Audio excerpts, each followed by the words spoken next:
नमस्कार, hello doctor में आपका स्वागत है। मैं हूं आपके साथ शैली शर्मा। इस कार्यक्रम के माध्यम से हम आपकी सेहत से जुड़े सवालों के जवाब हमारे एक्सपर्ट से दिलवाते हैं। इसी कड़ी में एक बार फिर से हम हाजिर हैं हमारे आज के एक्सपर्ट के साथ। डॉक्टर, आपका बहुत बहुत स्वागत है हमारे कार्यक्रम में। Doctor Hemant Bhardwaj, MD homeopathic, राजकीय होम्योपैथिक चिकित्सा अधिकारी, राजस्थान सरकार में है। एक बार फिर से सर हम आपका स्वागत करते हैं और बढ़ते हैं सवालों की तरफ। मेरी उम्र 75 वर्ष है और मैं महिला हूँ। मेरे शरीर पर लाल लाल चकत्ते निकल आते हैं और बहुत खुजली होती है। कृपया बताइए कि यह किस कारण से हो रहा है और होम्योपैथिक में इसका इलाज क्या है? जी, जैसा इन्होंने क्वेश्चन में पूछा है कि इनके चकत्ते निकल आते हैं और उसमें खुजली होती है, तो नेचर से ऐसा लगता है कि ये बार बार निकलते हैं, तो ये कोई एलर्जिक इरप्शंस होंगे। तो इसके लिए मैं होम्योपैथी में एक दवा सजेस्ट कर सकता हूँ। एपिसमेल नाम से दवा आती है, वो 30 पोटेंसी में दिन में 3 बार ले सकते हैं। पर फिर भी इसके अलावा मैं ये गाइड करूंगा कि स्किन की प्रॉब्लम है, बिना देखे प्रेस्क्राइब करना मुश्किल रहता है। तो ये किसी भी होम्योपैथिक डॉक्टर से मिलें, उनसे कंसल्ट करें और अपनी बीमारी का दिखाने के बाद इलाज करवाएं। जो मैंने मेडिसिन बताई है वो एक मोटा मोटा तौर पे मैंने एक मेडिसिन बता दी कि ये ले सकते हैं, पर बिना दिखाए नहीं ले स्किन में। बिल्कुल, यानी बदलते मौसम में जो स्किन रिएक्शंस होते हैं उनकी मात्रा वैसे भी बहुत ज्यादा बढ़ जाती है, इसलिए आपको चिकित्सक से परामर्श लेकर ही आगे बढ़ना चाहिए। बढ़ते हैं अगले प्रश्न पर। मैं 78 वर्ष का हूं और मुझे अस्थमा की समस्या है। सांस लेने में तकलीफ रहती है। कृपया मार्गदर्शन करें कि होम्योपैथी में इसके लिए कौन सा इलाज उपयोगी हो सकता है। गुलशन कुमार का सवाल आया है। गुलशन कुमार जी का जो सवाल है, इन्होंने अस्थमा के लिए पूछा है। अस्थमा में होम्योपैथी का इलाज बहुत बढ़िया है जी। पर वापस से इनके लिए भी वही चीज रहेगी कि इनको भी अपने सिम्टम्स पूरे बताने पड़ेंगे। उसके बाद डॉक्टर इनकी केस टेकिंग करेगा और तब मेडिसिन निकालेगा। पर मैं एक मेडिसिन इनको सजेस्ट कर सकता हूँ। ब्लाटा क्यू नाम से एक मेडिसिन आती है, वो 20-20 बूंद दिन में 3 बार आधा कप पानी में ये डाल के ले सकते हैं जी। अस्थमा में अच्छा इलाज है होम्योपैथी में, और सिम्टम्स जब ये पूरे देंगे तो और बेटर मेडिसिन भी निकल के आ सकती है जी। बिल्कुल डॉक्टर, हम देखते हैं कि बहुत सारे जो अस्थमैटिक पेशेंट्स होते हैं वो बहुत सारे माउथ स्प्रेस का इस्तेमाल करते हैं, तो क्या लंबे समय तक इसका कोई नकारात्मक प्रभाव हो सकता है? इसके दुष्प्रभावों के बारे में हम जानना चाहेंगे। आप पंप वगैरह यूज करते हैं अस्थमा के लिए, तो उससे इंस्टेंट रिलीफ तो आपको आ जाता है, पर थोड़े दिन में आपकी हैबिट हो जाती है उसको लेने की। और जहां आपको दिन में 1 बार यूज करना पड़ रहा था, हो सकता है थोड़े दिन बाद 2 बार दिन में यूज करना पड़े, और थोड़े दिनों में उसका असर होना कम हो जाए। जब असर होना कम हो जाएगा तो आपके पास जो एक इमरजेंसी का टूल था, जो आप कभी भी यूज कर सकते थे इंस्टेंट रिलीफ के लिए, वो अगर आप रेगुलर यूज करेंगे तो फिर वो काम करना धीरे धीरे कम कर देगा और फिर आपकी परेशानियां बढ़ती जाएगी। बिल्कुल, यानी जिन लोगों ने पंप को अपनी आदत बना रखा है उनको अस्थमा का एक नेचुरल तरीके से ट्रीटमेंट देने पर, एक होम्योपैथिक ट्रीटमेंट देने पर ज्यादा ध्यान देना चाहिए। जी जी बिल्कुल। अगला सवाल रीना शर्मा ने पूछा है। मेरे 8 साल के बेटे को बार बार खांसी आती है, खासकर रात में बढ़ जाती है। क्या यह एलर्जी की वजह से हो सकता है? जी, अगर बार बार होता है और रात में होता है तो एलर्जिक हो सकता है। ये एलर्जी की खास बात ये होती है कि वो रिकरेंट होती है। एक बार मेडिसिन ली, उसके बाद कुछ रिलीफ आ गया, फिर थोड़े दिन बाद फिर रिकरेंट होता है, तो ये एलर्जिक कफ की खास बात है। रात में अगर इनको होती है तो उसके लिए एक अच्छी मेडिसिन आती है होम्योपैथी में, हायोसाइमस 30। ये बच्चों में अच्छा काम करती है। इसको रेगुलर दिन में 3 बार लें, इनको अच्छा रिलीफ रहेगा। और या फिर आप ये किसी होम्योपैथिक डॉक्टर से कंसल्ट करके उसके बाद मेडिसिन शुरू कर सकते हैं। बिल्कुल डॉक्टर, हम देखते हैं कई बार छोटे बच्चे जब बहुत ज्यादा खांसते हैं, और अक्सर नॉर्मल खांसी में भी देखा जाता है कि हल्का सा ब्लड आ जाता है, या फिर जो म्यूकस होता है उसमें कुछ ब्लैक कलर के पार्टिकल्स होते हैं, या फिर हल्का सा खून आता है, तो वो किस बीमारी को इंडिकेट करता है?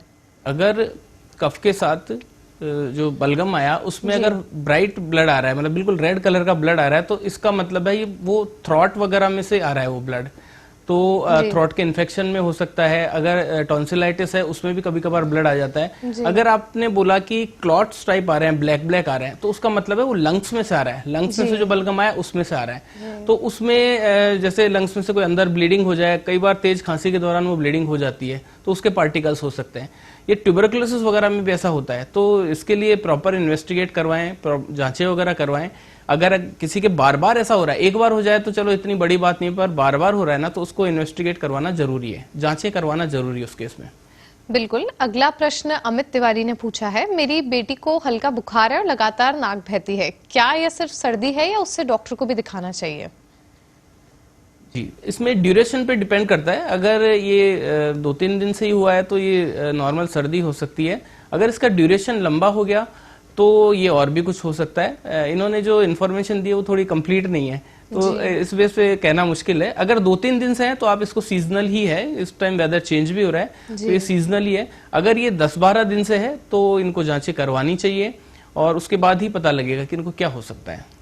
बिल्कुल, कई बार हम देखते हैं कि बहुत से छोटे बच्चों को बार बार फीवर आता है। एक तो सीजनल चेंज में होता है, उसके अलावा भी उनको हर बार बहुत बार फीवर की प्रॉब्लम होती है। तो क्या ये भी किसी गंभीर समस्या का इंडिकेशन हो सकता है? जी मैम, अगर किसी बच्चे को साल में 4 बार फीवर आता है, क्वार्टरली किसी को फीवर आ रहा है, मतलब क्वार्टर में एक बार किसी को फीवर आ रहा है, तो ये नॉर्मल है। बच्चे सेंसिटिव होते हैं, वेदर चेंज से सेंसिटिव होते हैं, तो बच्चों को थोड़ा सर्दी जुकाम फीवर वगैरह ये हो सकता है। अगर साल में 4 बार तक आ रहा है तब तक नॉर्मल है। पर अगर किसी बच्चे को हर महीने फीवर आ जाता है, हर महीने सर्दी जुकाम हो जाता है, तो फिर ये प्रॉब्लम है, उसकी इम्यूनिटी वीक है, उसकी इम्यूनिटी के लिए भी मेडिसिन लेनी चाहिए और बच्चे की उससे ग्रोथ वगैरह इफेक्ट हो जाती है, तो उन चीजों के लिए भी मेडिसिन लेनी चाहिए। बिल्कुल, यानी बच्चों की इम्यूनिटी स्ट्रांग होना बहुत जरूरी है, जिससे उनको किसी भी तरीके की बीमारी ना लगे और वो किसी गंभीर रोग की चपेट में ना आए। अगला सवाल है, मेरा 5 साल का बच्चा घंटों तक नाक बंद महसूस करता है और खाना कम खाता है। क्या यह एडिनॉइड बढ़ने का लक्षण हो सकता है? संगीता कॉल का सवाल आया है। जी मैम, एडिनॉइड्स के ये सिम्टम होते हैं, नाक बंद रहता है और जब बच्चा सोता है स्पेशली तब नाक बंद हो जाते हैं। पर ये नेजल पॉलिप में भी होता है, तो एक बार ये देखने से ही पता लगेगा कि क्या चीज बढ़ी हुई है, क्यों ऐसा हो रहा है। नोज जो ब्लॉक है उनका, उस बच्चे का नोज ब्लॉक है, उसका क्या कारण है वो देखने से पता लग सकता है। वो किसी पीडियाट्रिशियन से कंसल्ट करें या किसी होम्योपैथिक डॉक्टर से कंसल्ट करें, वो देख के एग्जामिन करके ही बता पाएंगे कि क्या कारण है। बिल्कुल, हम देखते हैं कि बहुत बार बच्चों को रात में बहुत इरिटेशन होता है, जैसे स्पेशली इचिंग होती है या फिर नोज में ऐसा लगता है कि बार बार जैसे कुछ फंस रहा है और बहुत ज्यादा छींकें भी स्टार्ट हो जाती है, खुजली करते हैं वो। तो ये किस एलर्जी का साइन हो सकता है और होम्योपैथिक में इसका क्या इलाज है? मैम, जो बच्चे होते हैं ना, उनमें नोज ब्लॉक रहने की टेंडेंसी बहुत ज्यादा रहती है और वो नॉर्मल, जैसे अडल्ट्स के साथ भी ऐसा होता है। जब हम लेटते हैं ना तो हमारे नोज की पोजीशन इस तरह से रहती है कि वो ब्लॉक रहने का ज्यादा चांस रहता है। तो इस तरह की जो प्रॉब्लम्स होती है ना, वो रात को ही ज्यादा परेशान करती है। जिन लोगों के नोज ब्लॉक रहते हैं वो दिन में इतने परेशान नहीं रहते जितने रात में रहते हैं। और उसके लिए होम्योपैथी में अच्छा ट्रीटमेंट आता है। एक अमोनियम कार्ब नाम से मेडिसिन आती है, वो बहुत अच्छी दवा है इस चीज के लिए। वो 30 पावर में दिन में 3 बार ले सकते हैं। और उसके अलावा लेमना माइनर क्यू नाम से एक मेडिसिन आती है, ये नेजल पॉलिप के लिए आती है। बहुत सारे बच्चों में केवल नेजल पॉलिप ही होता है, वो इससे ठीक हो जाता है। तो वो देखने से पता लगे या फिर किसी होम्योपैथिक डॉक्टर से वो कंसल्ट करें तो पता लगे कि एग्जैक्टली उनको बच्चे को प्रॉब्लम क्या है। बढ़ते हैं अगले सवाल पर। अगला प्रश्न विकास शर्मा ने पूछा है, मेरी 7 साल की बेटी की आवाज भर्रा जाती है और खांसी के साथ सीटी जैसी आवाज आती है। क्या यह चेस्ट कंजेशन है? जी मैम, अगर सीटी की आवाज आती है तो कंजेशन है, बिल्कुल है। और बाकी इन्होंने लिखा नहीं कि उसको सांस लेने में भी क्या दिक्कत है, क्या उसको खांसी वगैरह भी रात को आती है। ये सारे सिम्टम से कंफर्म होता है कि इनको हो क्या सकता है। पर कंजेशन बिल्कुल है, अगर सीटी की आवाज आती है तो कंजेशन है। बिल्कुल। अगला सवाल है, श्वेता सक्सेना की तरफ से प्रश्न आ रहा है, मेरे बेटे को खांसी में बलगम आ रहा है और सांस लेते समय सीटी जैसी आवाज आती है। क्या यह ब्रोंकाइटिस का निशान हो सकता है? हो सकता है मैम, ब्रोंकाइटिस हो सकता है, पर वही ये डिटेल सिम्टम हो तो इसमें बता सकते हैं। बिल्कुल ये ब्रोंकाइटिस सिम्टम जो इन्होंने दिया है वो ब्रोंकाइटिस का है। पर रेस्पिरेटरी सिस्टम में और भी जो सारी बीमारियां होती है ना, चाहे वो निमोनिया हो, चाहे और जो बीमारी सीओपीडी वगैरह हो, उन सब में भी सिम्टम सिमिलर से ही होते हैं। तो एग्जामिन करे बिना और पूरे सिम्टम सुने बिना ये बताना मुश्किल है। सिम्टम ब्रोंकाइटिस से मिलते हैं। बिल्कुल डॉक्टर, ब्रोंकाइटिस एक ऐसी समस्या है जिसके बारे में हम अक्सर सुनते हैं कि लोगों को एक बढ़ती उम्र में समस्या होती है, लेकिन बच्चों में भी अब ऐसी प्रॉब्लम्स देखी जा रही है। तो इसके पीछे क्या कारण हो सकता है? बच्चों में इसलिए ज्यादा होती है क्योंकि बच्चे सेंसिटिव होते हैं और बच्चों में इम्यूनिटी का इशू रहता है। तो वो जल्दी जो है वेदर चेंज को कैच कर लेते हैं और वो बार बार वो बीमार होते हैं। और बीमार होते हैं तो फिर जुकाम होने के बाद उनको वो थ्रॉट में ब्रोंकाइटिस वगैरह ये प्रॉब्लम्स उनको होती रहती है। ये ज्यादा फ्रिक्वेंट रहती है, अडल्ट्स के कंपेयर में बच्चों में ये ज्यादा फ्रिक्वेंट रहती है प्रॉब्लम्स। बिल्कुल। जो बच्चों का रोजमर्रा की जो दिनचर्या होती है उसमें ऐसी क्या चीजों का उनको ध्यान रखना चाहिए कि प्राकृतिक रूप से उनकी जो रोग प्रतिरोधक क्षमता है, इम्यूनिटी है, वो स्ट्रांग हो जाए? बच्चों के लिए कुछ प्रिकॉशंस पेरेंट्स रखें, जैसे अब जैसे सर्दियां स्टार्ट हो गई है तो उनको ठंडी चीज़ों से दूर रखें। फ्रूट अगर कोई फ्रिज में रखा है उसको थोड़ी देर बाहर रखें, उसके बाद बच्चे को खिलाएं। और कोल्ड ड्रिंक्स वगैरह ठंडी चीज़ें उनको बच्चों को डायरेक्टली नहीं देनी चाहिए, वो चीज़ें अवॉइड करनी चाहिए। सेकंड, जो डाइट में एक्स्ट्रा लेना है वो ड्राई फ्रूट्स वगैरह बच्चों के लिए बहुत अच्छे रहेंगे। अगर आप बादाम हो या अखरोट वगैरह हो, वो भिगो के रात को रखें और सुबह बच्चों को दूध के साथ या उसको पीस करके दूध के साथ वो देना ठीक रहता है। उससे इनकी इम्यूनिटी बढ़ेगी, और इम्यूनिटी बढ़ेगी तो ये सारी प्रॉब्लम्स दूर रहेंगी। बिल्कुल, जैसा डॉक्टर ने बताया कि टेक केयर करने से, कुछ छोटे छोटे प्रिकॉशंस लेने से बच्चों की इम्यूनिटी को आप मजबूत कर सकते हैं और इतनी छोटी उम्र में उनको इस तरीके की किसी बीमारी का सामना नहीं करना पड़ेगा। बढ़ते हैं अगले सवाल पर। मुझे लगातार सर्दी के साथ नाक से पीला म्यूकस आता है और गले में खराश है। क्या यह सामान्य वायरल सर्दी है या साइनस इन्फेक्शन हो सकता है? दीपक चौहान का सवाल आया है।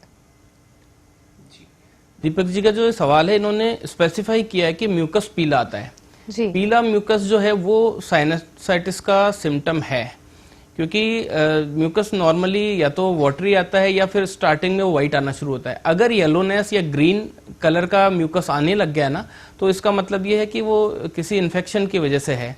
और नोज से अगर आ रहा है तो मोस्ट कॉमन वो साइनसाइटिस ही कॉज होता है उसका। जी बिल्कुल डॉक्टर, हम देखते हैं कि बहुत बार लोगों में खांसी जुकाम काफी लंबे लंबे दौर तक चलता है, 2 महीने 3 महीने 4 महीने। वो ट्रीटमेंट्स भी लेते हैं तो भी वो ठीक नहीं होता है। तो क्या ये किसी विशेष प्रकार की कोई एलर्जी होती है जो इतने लंबे महीनों तक भी चल सकती है? जी मैम, एलर्जी की खास बात यही होती है कि ये लंबी चलती है। और इसीलिए होम्योपैथी में गाइड लोगों को करता हूँ। एलर्जी का सबसे बढ़िया ट्रीटमेंट होम्योपैथी है। एलोपैथी आप ले तो इंस्टेंट रिलीफ आपको अच्छा आता है, पर अगर आपको उस एलर्जी को जड़ से ठीक करना है तो होम्योपैथी उसके लिए बेस्ट ट्रीटमेंट है। टाइम जरूर थोड़ा लग सकता है, क्योंकि आपको वो लंबे टाइम से चली आ रही है तो उसको ठीक होने में भी थोड़ा टाइम लगेगा, पर होम्योपैथी इसके लिए बहुत अच्छी रहेगी। और मैं सभी दर्शकों को भी यही गाइड करूंगा कि अगर आपको एलर्जी की, किसी भी तरह की एलर्जी की प्रॉब्लम है, चाहे वो स्किन की हो, चाहे वो रेस्पिरेटरी सिस्टम से रिलेटेड हो, रनिंग नोज हो, छींके हो, इन सब में होम्योपैथी बहुत ही शानदार रहती है। बिल्कुल। अगला सवाल मोहिनी गुप्ता ने पूछा है। मुझे खांसी 3 हफ्ते से है जबकि बुखार नहीं है। क्या यह एलर्जिक कफ है या कुछ और?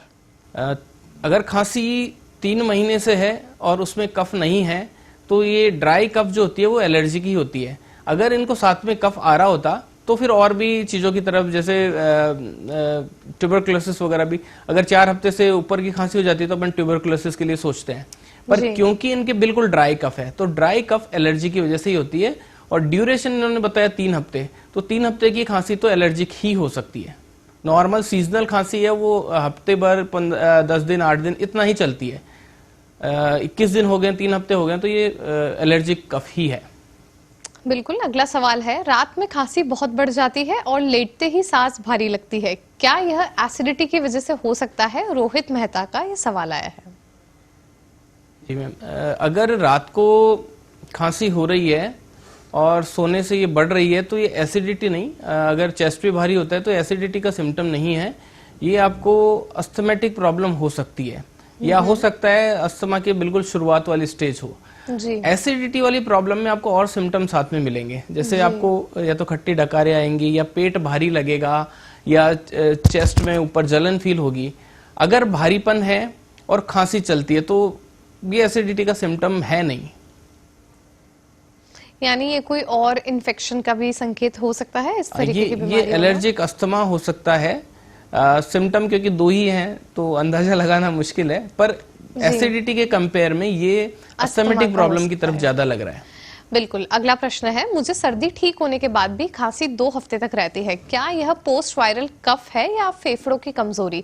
अरुण यादव का सवाल आया है। अरुण जी के सवाल में डिपेंड ये करेगा कि ये बार बार ऐसा ही होता है या इस बार ही हुआ है। अगर इस बार ऐसा हुआ है तो बिल्कुल ऐसा होता है, पोस्ट वायरल कफ हफ्ते, 1.5 हफ्ते, 2 हफ्ते तक चल जाता है।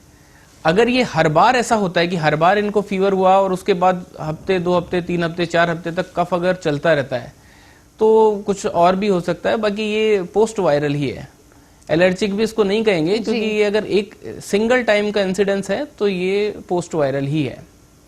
बिल्कुल। अगला सवाल है। सर्दी के साथ कान में दर्द और भारीपन महसूस होता है, इसका क्या कारण हो सकता है? अंकिता मेहता का सवाल आया है। अंकिता जी का जो सवाल है वो इन्होंने ये स्पेसिफाई नहीं किया, खुद के लिए पूछा है, बच्चे के लिए पूछा है। ये खुद के लिए है सर, शायद खुद के लिए है। वैसे बच्चों में जो मैं बताना चाह रहा हूँ वो बच्चों में कॉमन होता है कि आपके सर्दी जुकाम हुआ, थ्रॉट में थोड़ा पेन जैसा लगा और उसके 1-2 दिन बाद आपको कान में पेन फील होने लग जाता है। ये बहुत ही कॉमन चीज है। होता ये इसलिए है क्योंकि आपने सुना होगा कि अपना नाक कान गला सब कनेक्टेड रहता है, तो एक ट्यूब होती है, यूस्टेकियन ट्यूब बोलते हैं, वो थ्रॉट से लेकर ईयर तक जाती है। नॉर्मली उसमें ऐसा कुछ होता नहीं है, पर जब थ्रॉट में इन्फेक्शन होता है तो वो कान तक भी पहुंच जाता है। और कान का मिडिल ईयर एक पोर्शन होता है जहां थोड़ा पस का कलेक्शन हो जाता है। उस पस के कलेक्शन की वजह से कई बार कान में से पस वगैरह भी आने लग जाता है और मोस्टली पेन वगैरह होता है। तो ये थ्रॉट से रिलेटेड और वायरल से रिलेटेड चीजें ही हैं। बिल्कुल डॉक्टर, कई बार ऐसे केसेस भी आते हैं जिसमें लोग बताते हैं कि उनको बार बार ऐसा लगता है सर्दियों में कि कान सुन पड़ गया है, कुछ काम करते हुए एकदम से कान सुन पड़ जाता है या उनको आवाज सुनाई नहीं देती है। तो क्या वो एक सीजनल चेंज होता है या किसी तरीके की बीमारी का लक्षण होता है? जैसे मैंने बताया ना, वो पोस्ट वायरल ही है। थ्रॉट में इन्फेक्शन हुआ और थ्रॉट का इन्फेक्शन जो है वो ईयर तक उस यूस्टेकियन ट्यूब के साथ वो कैरी कर जाता है। बहुत छोटी डिस्टेंस होती है, वो कान तक चला जाता है। हल्का होता है तो उसमें अपने को ऐसा लगता है कि थोड़ा भारी सा हो गया।